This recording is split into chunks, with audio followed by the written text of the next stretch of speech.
Health or wealth which is more important?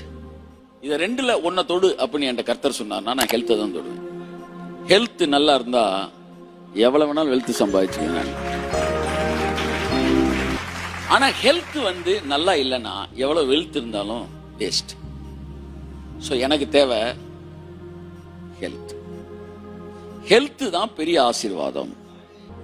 ஒருத்தன் ஒரு லட்டு வாங்குறதுக்கு பெரிய பணக்காரனா இருக்க வேண்டிய அவசியம் இல்ல. கடவுளுடைய அனுக்கிரகம் அவனுக்கு தேவைன்னு சொல்ல முடியாது. ஒரு லட்டு வாங்குறதுக்கு கடவுளோட அனுக்கிரகம் தேவையா? தேவையில்லை. ஆனா அந்த ஒரு லட்டை சாப்பிடுறதுக்கு கடவுளோட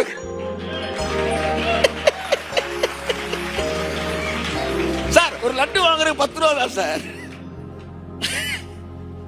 அந்த 10 ரூபா இருந்தா நீ பணக்காரனானதான் லட்டு வாங்க முடியும் கிடையாது.